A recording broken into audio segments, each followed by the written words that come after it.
Senhor Deus, eu te louvo pela vida do Tiago. Eu creio que o Senhor, ó Deus amado, colocou uma palavra, Senhor, desafiadora no coração dele para transmitir aos nossos corações. Que ele seja ousado, usado e cheio da tua unção para falar aquilo que está no teu coração, Pai. A Deus que nós possamos, ter corações abertos e ouvidos atentos e que o Senhor fale conosco para a tua glória, Pai, em nome de Jesus. Amém. Vai lá, cara, Deus te abençoe. Obrigado.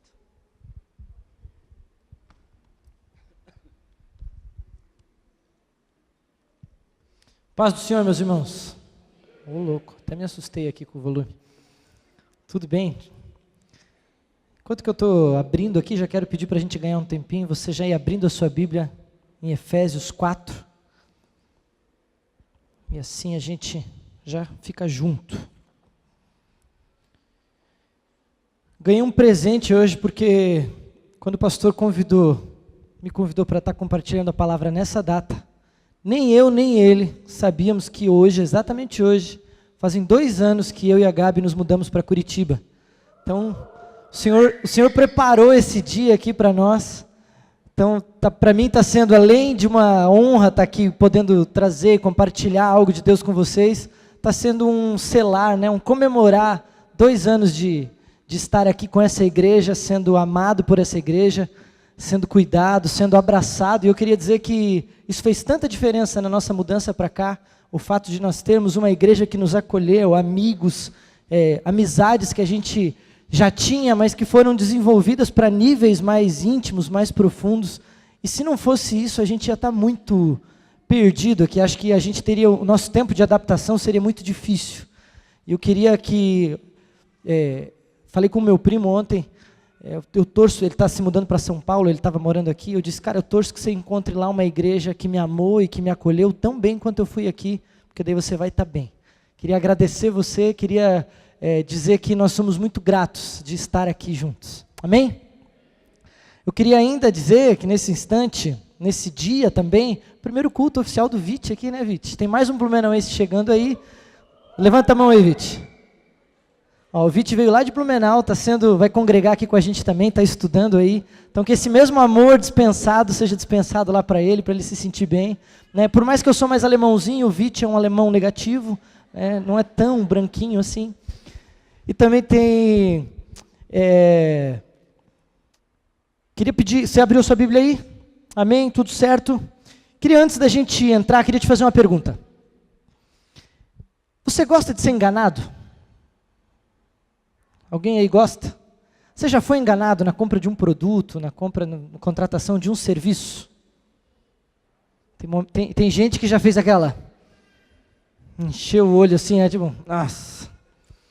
Eu acho que ninguém gosta, eu não gosto, mas a gente sabe que, talvez para eu definir enganação, se você não lembrou de uma situação que você foi enganado, eu vou te lembrar de uma. Fast food. Você chega lá no shopping, vê aquela foto maravilhosa de um lanche grande, 3 andar, muita salada pouca salada, muito hambúrguer, né? Até a salada fica gostosa na foto. Aí quando te entregam uma caixinha, já é pequena, mas você abre e o que tem lá dentro é quase um tesouro que você tem que cavocar lá para tentar achar. E você se sente, rapaz, paguei tudo isso por esse negócio aqui, fui enganado. Me fizeram de bobo.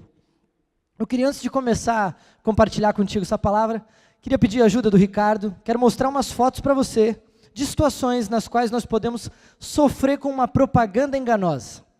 Bota lá, Ricardão. Isso daí é um algodão doce do Bob Esponja, e eu acho que a criança mais se assustou, porque era um Bob Esponja meio macabro, que saiu da embalagem. Coitadinha da criança, não teve o que queria. Pode passar lá. Ruffles é um caso clássico. Vem aquele pacotão cheio, estufado, e quando você abre, 70% é ar, tem um fundinho de batata, 3 mãozinhas, e ainda vem sempre alguém para dividir com você, né? Dá um pouco, acabou a batata e você nem viu. Para quem gosta de futebol aí, Palmeiras queria contratar o Messi, mas veio de cima lá, foi expectativa e realidade, né? Foi enganado. Os meninos estão rindo, mas as meninas já vão rir também. Qual é o quarto aí? Quem já comprou uma TechPix? Tem alguém aqui que comprou uma TechPix? No primeiro culto tinha gente que levantou a mão, hein? Tem gente que foi enganado. Vamos falar de coisa boa, vamos falar de TechPix. Pode acender a luz aí, Ricardo. Sabe uma propaganda enganosa para as meninas aí? É propaganda de absorvente, que mostra mulheres felizes saltitando, até cavalgando em cima de um cavalo. Isso é propaganda enganosa. Me desculpa, mulheres aí sabem que isso, assim, é meio Hollywood esse negócio, né? A gente não gosta de ser enganado. A gente não gosta de passar, que tem a sensação de que me roubaram, que me mentiram. Ao mesmo tempo que foi um momento da gente rir, eu queria dizer para você que nós, como cristãos, temos uma responsabilidade para com o mundo. Nós não podemos ser uma propaganda enganosa. Nós não podemos ser pessoas que prometem e não cumprem. No namoro as coisas são lindas, maravilhosas. Querida, eu atravesso um oceano por você. Mas depois que casa, eu não sei se essas promessas continuam assim tão vivas na memória, né? Eu lembro que quando eu casei, eu fiz promessas para minha esposa, e a gente pediu para um cara contratar e filmar o nosso casamento. E de vez em quando minha esposa liga lá e eu fico ouvindo as promessas que eu fiz, eu tenho que lembrar, rapaz, eu prometi que eu ia surpreender ela. Não posso esquecer disso. Eu tenho que mandar umas flores, um chocolate. Não posso passar por mentiroso e por propaganda enganosa aqui. Prestador de serviço a gente vê. Mas, gente, como cristão, passar uma propaganda enganosa para o mundo é terrível. Às vezes no trabalho, na faculdade, todo mundo sabe que a gente é crente. A gente às vezes estufa o peito para dizer, sou cristão, vou na igreja, todo domingo, as pessoas sabem. E os olhos delas estão sobre nós. Mas muitas vezes, muitos cristãos são uma propaganda enganosa. As ações, as reações, o caráter não revela o que diz ser. Queria dizer para você que, se você acha isso confrontador, eu queria amenizar isso com você, porque eu já fui uma propaganda enganosa. Eu já fui alguém que no meu trabalho e na faculdade, estufei o peito para dizer que era crente, mas em oportunidades que eu tive, eu não resplandeci a luz de Cristo. Mas eu fiz uma propaganda enganosa, da qual as pessoas disseram, mas tu não é crente? E é aquele momento que dá uma quebrada na gente. Mas eu queria te dizer que nessa noite, eu creio que a igreja é um lugar de transformação. Eu creio que a igreja é um lugar de reabilitação, um lugar de estarmos alinhados com o que Deus quer fazer, um lugar para sermos lixados, para sermos moldados. Então essa palavra, ela começou com uma risada, um morde-a-sopra, né? Falei essa verdade para você, mas eu quero que você esteja atento para o que o Senhor quer realizar nas nossas vidas nessa noite. Se você veio aqui, Tiago, eu vim visitar a igreja aqui hoje, nem estava programado, quero dizer que você está pego, porque o Senhor que trouxe você aqui nessa noite, para ouvir da palavra dEle, para você poder ser confrontado, exortado, mas mais do que isso, encorajado, que a tua esperança seja renovada nessa noite. Amém? Você abriu sua Bíblia? Vamos ler comigo ali o texto? Efésios 4, no versículo 17, que diz: Isto, portanto, digo, e no Senhor testifico, que não mais andeis como também andam os gentios, na vaidade dos seus próprios pensamentos, obscurecidos de entendimento, alheios à vida de Deus por causa da ignorância em que vivem, pela dureza do seu coração, os quais, tendo se tornado insensíveis, se entregaram à dissolução para com avidez cometerem toda sorte de impureza. Mas não foi assim que aprendestes a Cristo, se é que de fato tendes ouvido e nele fostes instruídos, segundo é a verdade em Jesus. No sentido de que, quanto ao trato passado, vos despojeis do velho homem, que se corrompe segundo as concupiscências do engano, e vos renoveis no espírito do vosso entendimento, e vos revistais do novo homem, criado segundo Deus, em justiça e retidão procedentes da verdade. Eu queria falar com você nessa noite, quero te convidar a entrar nesse texto comigo, numa jornada para a gente sair, talvez, de uma propaganda que não se cumpra, de uma promessa que não aconteça, mas a como nós vamos conseguir viver a nova vida em Cristo, a nova vida que Cristo tem para nós, aonde nós nos manifestamos lá fora, aonde as pessoas veem Cristo na nossa vida, aonde o caráter dele é facilmente identificado, porque nós não somos apenas cristãos, mas nós somos, a primeira coisa que o texto nos diz, volta ali comigo no versículo 20, mas não foi assim que aprendestes a Cristo, se é que de fato o tendes ouvido, e nele fostes instruídos, segundo é a verdade em Jesus. A primeira coisa para a gente poder viver a nova vida em Cristo, e não sermos cristãos falsos, fake, como diriam os jovens, é que nós sejamos discípulos de Cristo. Ele está dizendo, não foi assim que vocês aprenderam de Cristo, que vocês ouviram o ensino dele. Eu queria te dizer que hoje, infelizmente, ouvir de alguém, eu sou evangélico, não significa nada. Porque no censo do IBGE já existe evangélico não praticante. Acredite se quiser. Já existe porque é apenas uma nomenclatura, é apenas uma religiosidade. Nós olhamos para alguém e podemos saber se ela vive a nova vida quando nós vemos se ela é um discípulo de Cristo. Nós temos vivido uma realidade de discipulado e eu queria te dizer, discipulado não é sempre fácil, não é sempre gostoso, porque a gente é lixado lá, né?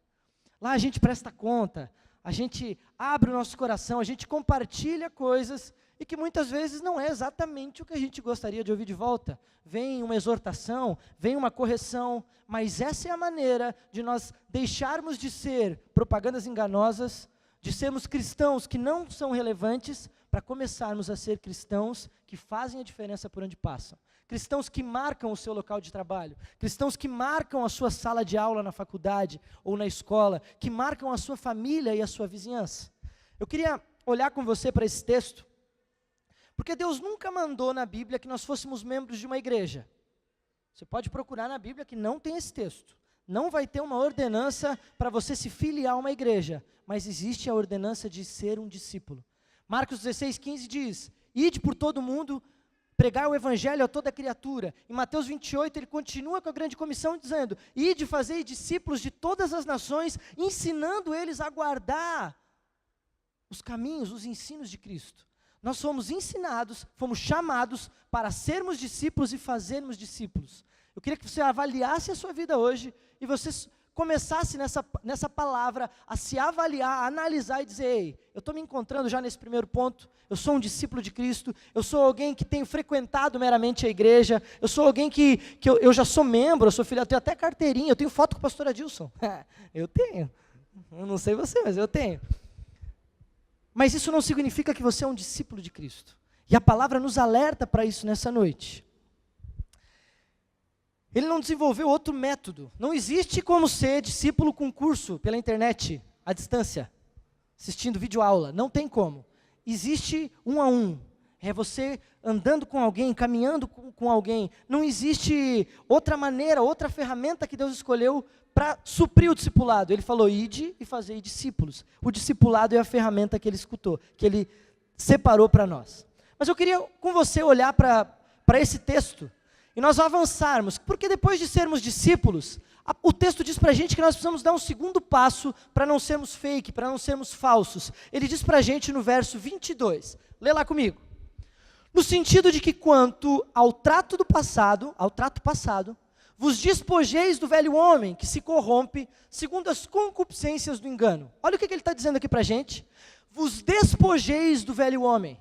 É necessário que depois de iniciarmos um discipulado, uma caminhada com Cristo, de seguir a Cristo, nós venhamos a nos despojar do velho homem. Se a gente puder mudar um pouco essa palavra para facilitar o entendimento, despojar seria algo como tirar fora, seria deixar de lado, abandonar, ou mais prático ainda, despir-se.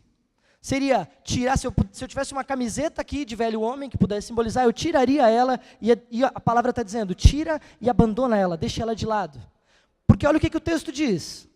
Vos despojeis do velho homem que se corrompe segundo as concupiscências do engano.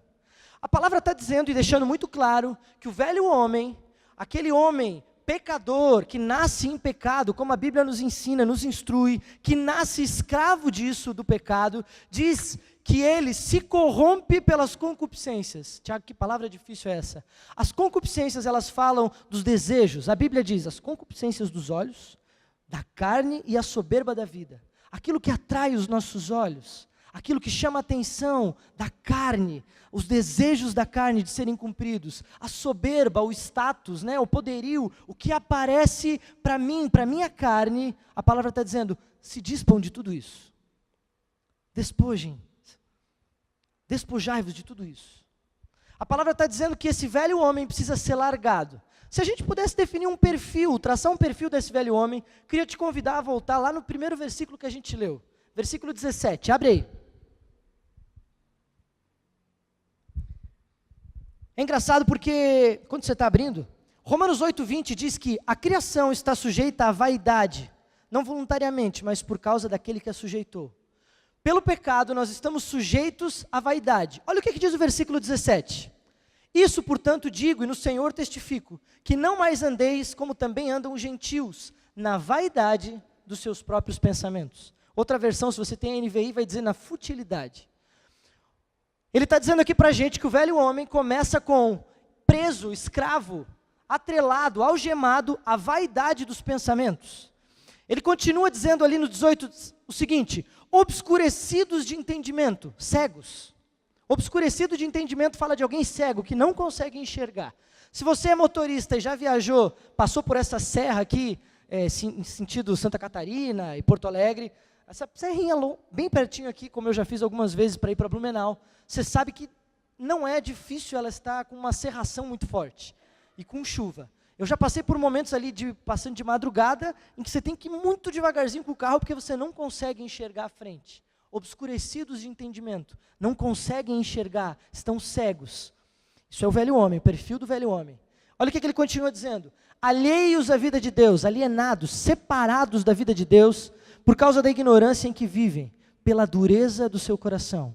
Corações bloqueados, corações fechados, endurecidos. Mas ele continua dizendo: os quais, tendo se tornado insensíveis, se entregaram à dissolução.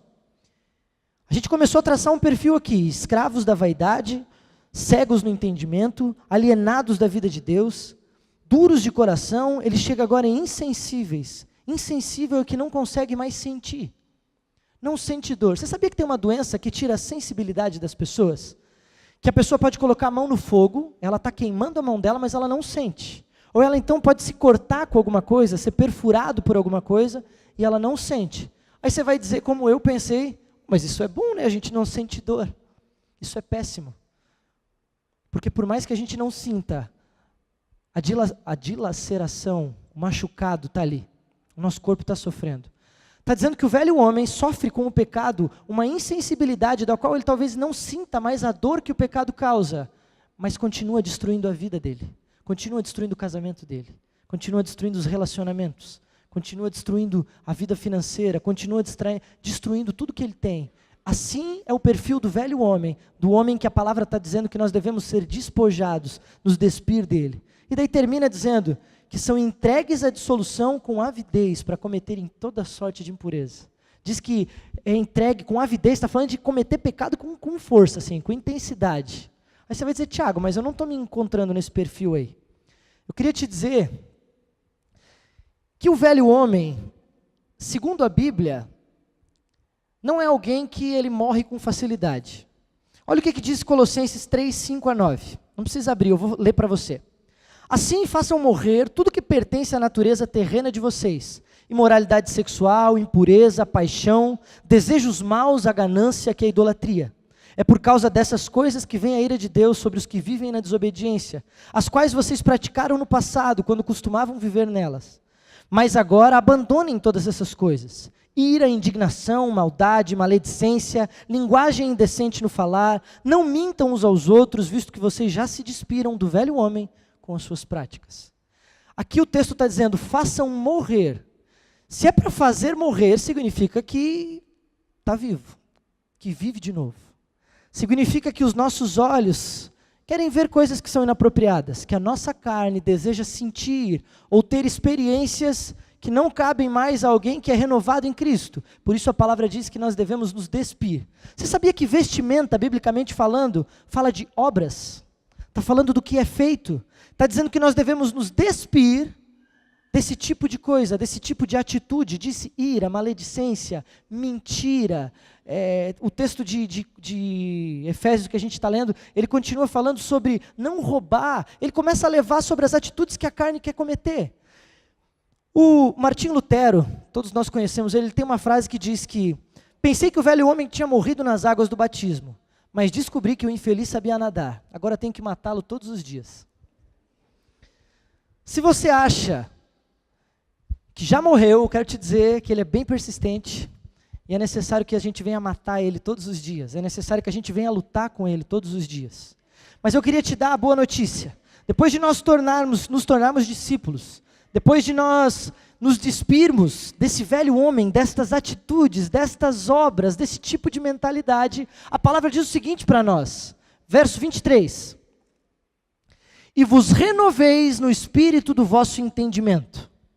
Queria falar com você porque o pastor Iverson, há um tempo atrás, há um ano atrás mais ou menos, trouxe uma palavra aqui sobre Romanos 12:2. E não vos conformeis com este século, mas transformai-vos pela renovação da vossa mente, para que vocês experimentem qual é a boa, perfeita e agradável vontade de Deus. Esse texto ele está falando que é necessário renovar a mente. Para tentar exemplificar um pouquinho o que é renovação, queria fazer você lembrar de quando nós saímos lá do shopping e começamos a congregar aqui neste espaço. Você lembra de como era a igreja?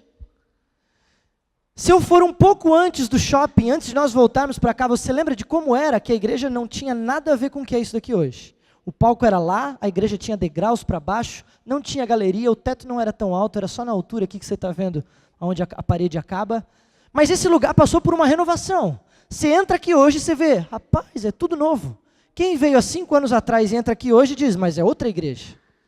Porque foi renovado. Se você está pegando o que eu estou falando aqui, você vai entender que as nossas vidas podem ser renovadas. Queria lembrar você que o banheiro era ali onde é que estão sentados os pastores. Todos eles estão no banheiro nesse momento, só que não, né? O banheiro agora está lá atrás. Mas você ia ali, era bem apertadinho. Por incrível que pareça, se você está chegando na igreja agora, assim, esse espaço aqui, ó, até a parede, era um banheiro de homem e de mulher, gente. Era uma loucura. Né? Agora tem um banheiro de shopping lá, né, pastor? Coisa linda. Cheirinho, tudo quando você entra, maravilha. A palavra está dizendo que nós devemos renovar a nossa mente. Depois de abandonar o velho homem, depois de deixar aquelas obras, a palavra diz que nós precisamos renovar então o que nós estamos fazendo. Tiago, o que é essa renovação? Queria que você abrisse a sua palavra, a sua Bíblia comigo em 2 Coríntios 3:18. Bora lá.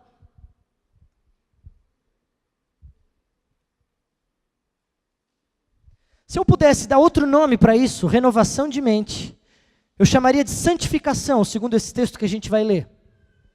Significa que nós, depois de nos despojarmos, precisamos entrar num processo de santificação e de santidade, onde nós começamos a abandonar antigos hábitos, antigas coisas que nós fazíamos, e começamos então a colocar novos hábitos no lugar. Olha o que ele diz ali.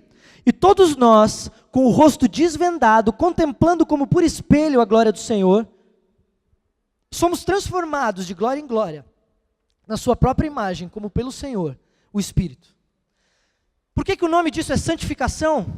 Porque renovar a mente, santificação, nós podemos traduzir como nos tornarmos iguais a Cristo. Deus na palavra, Ele diz, sede santos como eu sou santo.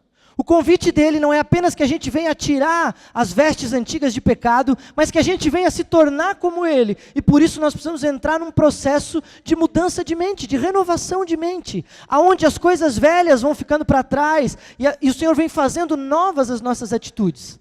Tiago, beleza, tranquilo, já entendi. Santificação, a gente precisa entrar nesse processo. O que é então esse processo? É nós sermos transformados na imagem de Cristo. E quando que isso ocorre? Queria te dizer que ocorre cada vez que você se propõe a renovar a sua mente. E como é que eu renovo a mente? Cada vez que você abre a tua Bíblia e começa a ler a palavra de Deus, você está sendo renovado, porque ela é o próprio Deus. João 1 diz, no princípio ele era o verbo era com Deus, o verbo era Deus. A palavra é Deus, é Jesus revelado. Cada vez que você se propõe a ler a Bíblia, e você pode pedir, Senhor, Tu é o autor e eu quero te convidar nesse instante, está aqui comigo, que eu quero ler, eu quero me renovar em Ti. Você está tendo a sua mente renovada. Mas o texto vai além, ele diz, contemplando de glória em glória, porque nós precisamos contemplar a presença do Senhor. Quando nós contemplamos a presença de Deus, nós somos transformados. Isso fala de vida de oração, vida no secreto. Nós cantamos aqui, eu quero ir mais fundo, eu quero chegar mais perto. Isso está falando de contemplação, está falando de você investir teu tempo diante do Senhor. Vai além porque contemplação pode falar aqui de oração, de adoração, de levantar os teus braços não apenas num culto. Às vezes a gente tem a mentalidade de que de domingo em domingo nós estamos renovando a mente. E sim, numa pequena escala, mas não é só isso. O Senhor está te chamando para ser renovado todos os dias, para ser alimentado todos os dias. E se você quiser viver o novo do Senhor com intensidade, não basta uma refeiçãozinha semanal. Teu espírito está muito fraco. Está desnutrido.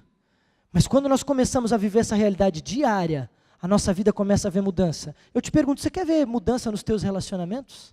Você quer ver mudança no teu casamento? Você quer ver mudança no teu local de trabalho? Na maneira como você encara a tua profissão? Você quer ver mudança dentro da tua sala de aula ou no relacionamento com os teus familiares? É necessário você se despir do velho homem, dos desejos, das respostas rápidas, ríspidas, das grosserias, e você começar a renovar a sua mente em Cristo, para você saber como Cristo reage, como Cristo pensa, como Cristo faz. Esse processo é necessário. Queria pedir a ajuda dos meus 2 voluntários. Pastor, vai ser o Kleber e o Gui agora, mas se você puder ajudar eles. Não precisa se concentrar neles, volta aqui comigo, que a gente vai entrar nesse negócio. Vai continuar aqui. Então nós entendemos aqui, dentro desse processo de santificação, que nós somos transformados, que isso acontece cada vez que nós nos dispomos a orar e a buscar na palavra de Deus. Diz que na hora que nós estamos fazendo isso, nós somos transformados. E eu queria te dizer que quem opera isso é o Espírito Santo. Ele opera isso nas nossas vidas. Mas como a gente falou ali, o velho homem, ele insiste em morrer. Cadê o Kleber?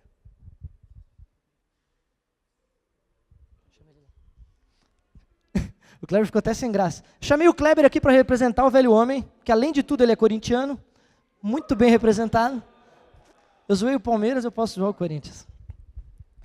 O velho homem, ele sentava, pode sentar aqui, Kleber. Essa cadeira representa o trono da nossa vida, o centro, o banco, o lugar das decisões, onde as decisões da nossa vida são tomadas. Quando a gente se converte, se despe do velho homem, tira esta roupa de velho homem, essas obras de velho homem, começa a renovar nossa mente, o que a gente faz claramente é o seguinte, Kleber, velho homem, corintiano, partiu, não é mais seu lugar aqui. Eu quero agora que Jesus sente nesse lugar e que Ele tome as decisões por mim, que Ele comece a me guiar e a me direcionar. Mas você lembrou que o velho homem ele não morre. Então ele começa a se aproximar de novo, ele começa a tentar novamente tomar o lugar que era dele. Jesus é um cavalheiro, Jesus é super educado, não entra em grosserias, mas o velho homem não é um cavaleiro, é um baita de um cavalo. Ele quer tomar o lugar dele forçando. Mas você, à medida que você renova a sua mente em Cristo, você diz, ei, velho homem, não é você que está aqui, não é você. Eu não coloquei você aqui, eu disse para você que eu não quero você. Eu quero que Jesus tome. À medida que você está lendo a palavra, à medida que você está contemplando a presença de Deus, você está dizendo, ô, vaza, filhão, não é teu lugar, aqui não é teu lugar. E o Senhor começa a estar tomando o centro. Se você para de fazer isso, o velho homem vem tomando o lugar dele. Mas se você continua, você afasta ele desse lugar e você diz, Jesus, esse lugar é teu. Você está entendendo isso? Se você quer ser sensível para ouvir a direção do Senhor, você não pode ignorar o processo de santidade e de santificação. Se você quer entender qual é o propósito do Senhor para a tua vida, se você quer viver coisas novas na tua vida, nos teus relacionamentos, em tudo que rege a sua vida, você precisa permitir que o Senhor reine e que Ele sopre aos teus ouvidos, que Ele te dê a direção. Fala para mim aí, filho. Pode deixar, é isso mesmo. Obrigado, voluntários. Queria que você entendesse isso. Porque não tem como ser cristão, não tem como você ser um cristão real, verdadeiro, se esse processo não estiver acontecendo na sua vida. Agora, renúncia, gente, não é gostoso. Não é fácil, é chato. É difícil. É quando o velho homem, você chega cansado em casa e o velho homem diz, rapaz, eu vou me sentar no sofá e vou torar no Netflix agora. Quero gastar a minha vida aqui na frente do Netflix. Para os mais jovens. Talvez tem gente que nem gosta do Netflix, mas o Espírito Santo está soprando aí, ou está te mostrando qual é o ponto que o teu velho homem quer governar a tua vida, e qual é as dificuldades que você tem. Mas se você renunciar e disser, ei, sai daqui, eu não quero você, não é você que comanda, é o Senhor que comanda, é o Senhor que vai se assentar. Isso pode te causar, pode fazer com que você invista tempo de oração, tempo de choro, tempo lá de joelho no teu sofá, sozinho, lá chorando pelos erros, pelo passado. Mas à medida que isso vai acontecendo, assim como essa igreja foi transformada numa igreja nova, a tua vida é transformada em uma nova vida. Não existe como ser cristão e não entrar nesse processo. Um cristão sem renúncia é um cristão propaganda enganosa. Um cristão que vem na igreja no domingo, mas que não tem uma vida de renúncia, é um cristão fake. Mentira. Não confia. Não confia. Já ouvi gente dizer, eu não gosto de fazer negócio com crente. É triste ouvir isso, porque não envergonha a nossa igreja, envergonha o nome de Cristo, envergonha o reino de Deus. Mas o Senhor está restaurando a palavra do cristão. Aquele que a palavra mesmo diz que sofre o dano porque ele deu a palavra dele. Mesmo que o negócio deu errado, o cristão vai e paga. Ele diz, eu não posso desonrar o nome do meu rei, então eu vou pagar o prejuízo, mesmo que eu vou me dar mal. Cristão age dessa maneira. Cristão não age por engano, para ganhar mais, para lucrar mais. Os teus negócios têm que ser justos. A tua procedência, até a tua maneira de ser, tem que revelar o caráter de Cristo. Mas eu queria continuar aqui com você, para a gente poder partir. Mas antes de entrar nisso, eu só queria dizer algo. Ia esquecer, mas o Senhor me lembrou aqui. Não existe como você viver um novo do Senhor, deixar o velho homem para trás. E como esses dias eu e o Dib estavam numa loja de informática aqui para ver um orçamento para um computador da igreja, e estava tocando na coisa aquela... É uma dupla sertaneja de mulher aí, e Simone e Simária. E daí a letra dizia que o meu marido não entende o que a gente está vivendo, e eu quero viver essa loucura de amor com você. Era escrachadamente traição. Ei, não tem como você viver o novo de Deus, permitindo que esse tipo de coisa entre na tua casa, entre na tua família, entre nos teus ouvidos. Eu não estou falando aqui sobre ser pecado ou não ouvir música do mundo. Eu estou falando para você selecionar o que você permite que entre no teu coração. É disso que eu estou falando. Para quem foi no acampa aí, é cisterna rota. É ficar permitindo que coisas que não vêm do Senhor entrem na tua vida. É muito mais do que é pecado ou não é.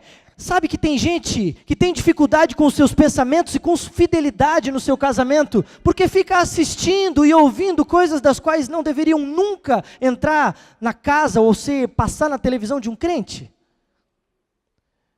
Olha, observa, analisa, autoavalia a tua vida. Tem gente com pensamento de morte e depressão, mas está ouvindo as músicas que só falam disso, só falam de morte e depressão, e daí não quer viver isso. O que está entrando nos teus ouvidos? O que está entrando no teu coração? Porque o Senhor tem vida para soprar para você. Porque quando nós estamos adorando e contemplando, nós estamos nos tornando igual a Ele. Tem uma frase que diz que nós nos tornamos aquilo a quem nós adoramos. Eu gosto muito de futebol, mas eu não quero me tornar o Palmeiras. Eu quero me tornar igual a Cristo. Eu não vou adorar um clube de futebol. Eu não vou adorar um ídolo pop. Eu não vou adorar algum filme ou qualquer coisa que possa tomar o lugar de Cristo na minha vida. Isso exige renúncia.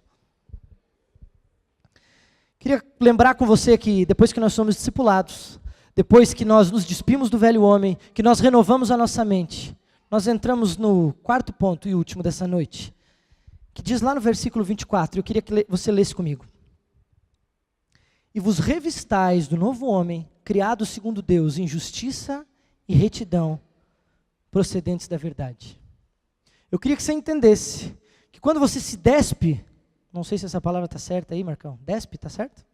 Acertei. Quando você tira a roupa do velho homem, aparentemente você diz, tá, e daí agora? Fiquei nu, fiquei desamparado? A palavra deixa muito claro que o Senhor está incentivando você a se revestir do novo homem, criado segundo Deus, em Jesus, em justiça, em verdade. Significa que Ele tem novas vestes preparadas para você. O Senhor tem novas vestes para você vestir nessa noite. Vestes de júbilo, de alegria, o salmista diz. Troquei as minhas vestes. Tenho deixado as vestes de choro, de lamento, e eu tenho vestido vestes de júbilo, de alegria. O Senhor tem novas vestes para você nessa noite. 2 Coríntios 5,17 diz que aquele que está em Cristo, se alguém está em Cristo, é nova criatura, as coisas velhas se passaram, eis que tudo se fez novo. O Senhor tem renovado os teus relacionamentos, tem renovado o teu casamento, tem renovado o teu coração e a tua vida, à medida que você entra nesse processo, porque Ele tem dado para você a possibilidade de vestir algo novo, de viver algo novo. Efésios 2,10, lembra que a gente falou que vestimenta representava obras? Efésios 2,10 diz que Ele quer que nós vivamos as obras que de antemão Ele já preparou. Significa que o pecado desviou a gente do propósito original, mas em Cristo nós voltamos a viver tudo o que Ele tem para que nós vivamos. Em Cristo tudo é restaurado, tudo volta ao normal, tudo volta ao seu lugar, porque o Senhor Jesus Cristo veio colocar ordem na desordem do pecado. Mas eu quero que você preste muita atenção em algo nessa noite. As obras que você vai começar a viver com essas vestes novas, nem se comparam com a obra que Ele fez para que você vestisse vestes novas. As obras boas, as boas obras, nem se comparam quando você veste as vestes que Cristo te deu, lavadas no sangue do Cordeiro. Sabe o que acontece, meu irmão? Quero que você preste atenção. Quando Deus olha para você, Ele não está mais vendo os teus pecados, Ele não está mais vendo as tuas limitações, Ele não está mais vendo as tuas falhas, porque as vestes de Cristo estão em você e Ele vê Cristo na tua vida. Você entende o que é graça de Deus? Preguei nos 5 solas, sola graça. Porque a graça de Deus faz isso com você. Talvez nessa noite você está sentindo aqui, a palavra te confrontou e você está lembrando de pecado, você está lembrando de falhas, mas eu quero te dizer que as novas vestes, aonde os teus pecados não aparecem mais, aonde as tuas falhas não aparecem mais, estão disponíveis para você nessa noite, aonde você se veste de Jesus e vive Jesus, e anda Jesus, caminha em Jesus. Onde os teus passos são diferentes e o teu caminho é diferente, porque é Jesus que tem vivido em você.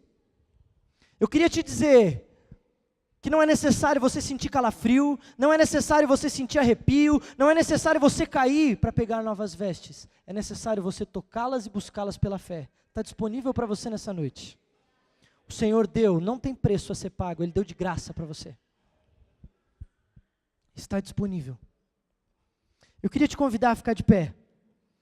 Eu queria que você prestasse atenção nesse texto de Colossenses, porque ele apresenta de uma maneira prática, então, qual é a maneira do cristão novo viver. E diz o seguinte, Colossenses 3, 10 a 17. Vos revestistes do novo homem que se refaz para o pleno conhecimento, segundo a imagem daquele que o criou, no qual não pode haver grego nem judeu, circuncisão nem incircuncisão, bárbaro, cita, escravo, livre, porém Cristo é tudo em todos. Revesti-vos, pois, como eleitos de Deus, santos e amados, de ternos afetos de misericórdia, de bondade, de humildade, de mansidão, de longanimidade, suportai-vos uns aos outros, perdoai-vos mutuamente, caso alguém tenha motivo de queixa contra o outro. Assim como o Senhor vos perdoou, assim também perdoais vós. Acima de tudo isso, porém, esteja o amor, que é o vínculo da perfeição. Seja a paz de Cristo o árbitro em vosso coração, a qual também fostes chamados em um só corpo, e sede agradecidos. Habite ricamente em vós a palavra de Cristo, instruí-vos e aconselhai-vos mutuamente em toda sabedoria, louvando a Deus com salmos e hinos, cânticos espirituais com gratidão em vosso coração. E tudo o que fizerdes, seja em palavra, seja em ação, fazei-o em nome do Senhor Jesus, dando por Ele graças a Deus Pai. Eu queria te convidar a fechar os teus olhos nessa noite. Eu não sei qual é o estágio que você se encontrou. Talvez você precisa começar um discipulado na tua vida. Talvez você precise assumir a postura e dizer, ei Senhor, eu quero te seguir, não importa o custo que eu tenha que pagar, eu quero ser um seguidor de Cristo. Talvez você precise deixar aqui nesse dia, nesta noite, diante desse altar, vestes velhas, mentalidade de pecado, coisas que você fez, das quais você se envergonha. Talvez foram coisas feitas há anos atrás, mas que ainda te assombram.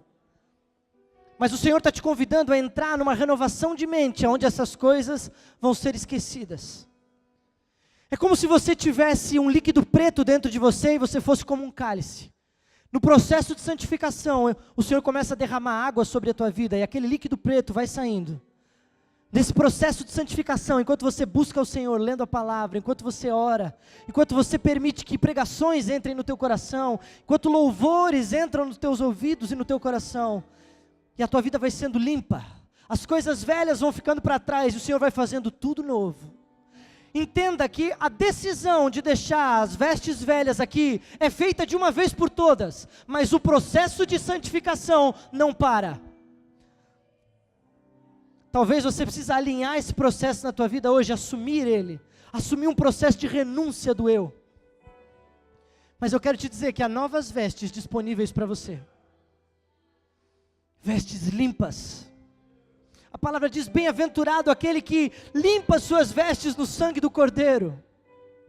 O Senhor tem vestes limpas, limpinhas, roupa nova para você sair usando daqui hoje.